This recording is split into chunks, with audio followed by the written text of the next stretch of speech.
Welcome, friends, to part 2 of He Knows and He Cares, a special Christmas edition.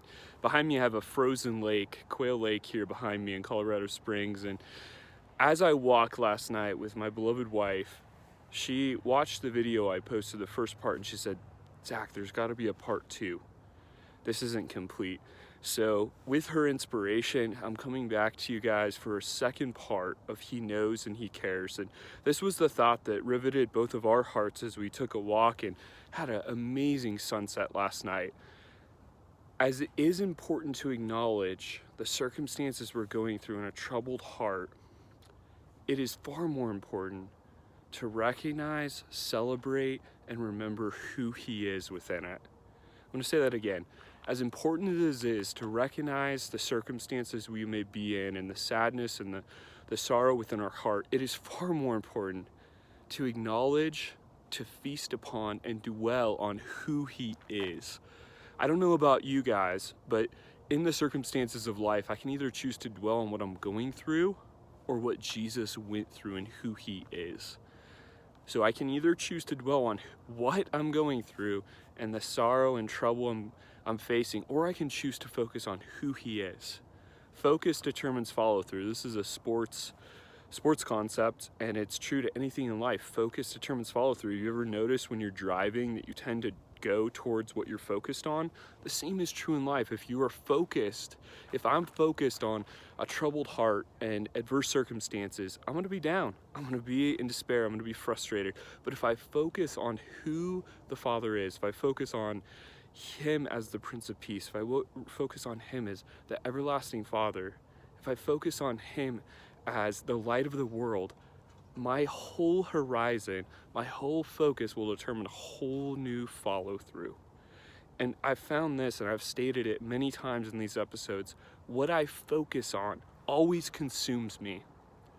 And we have a choice before us today, friends. Will we choose to focus on circumstances and trouble and frustration and heartache, or will we choose to focus on the unchanging character of the one who is the radical Redeemer? We choose to focus on the living hope. We choose to focus on the light of the world has come. Christmas isn't a one-day celebration. Christmas is meant to stoke the fire to a year-long discovery process of knowing and walking with God. If you miss this, you miss the whole point of Christmas. And our pastor, Pastor Ken at International Anglican Church, framed this so well. It was Sunday morning, Christmas Day, about 10:30 a.m. And he said, "Hey, what's next? Maybe you've opened the presents. The kids have lost focus. I'm sure they're not super excited waking up thinking about their present last Christmas. What's next, friends?" And friends, that is the whole point, is to stoke the fire, to stir the embers of a desire to know God. At the end of the day, He is the only eternal, infinite, everlasting one. You can never run out of discoveries. I love this about God. The greatest adventure in life is knowing, pursuing, discovering, and walking with Him in relationship. And if we get this, we get the whole point of life, because it's to know, love, and walk with Him. Just like Adam and Eve in the cool of the day, where they walked with God, they heard His voice, they walked with Him in the garden.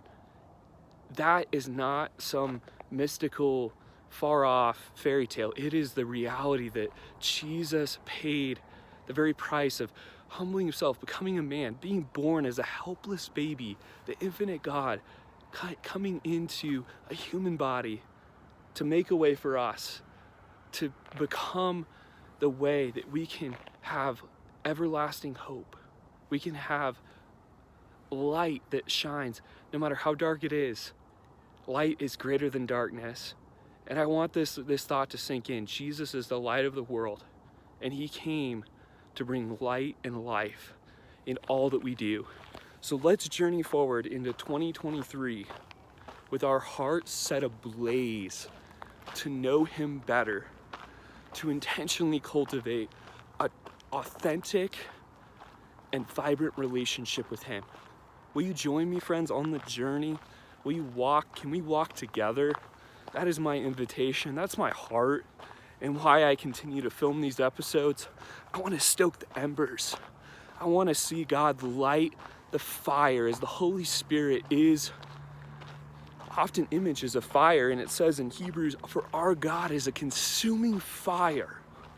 This isn't something just fun to hear. This is a life, friends. This is a life to be lived. So I'm inviting you into the life of lives, to walk with the Prince of Peace, to know him, and to not get stuck on circumstances, to not get stuck on disappointments, to not get stuck on heartaches, but rather to see everything as an opportunity to know him better, because he knows all of it.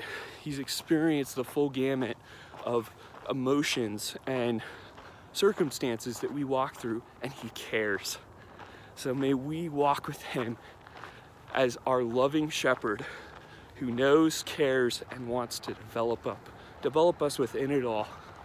Until next time, friends, let's run after him, onwards and upwards with grace, grit.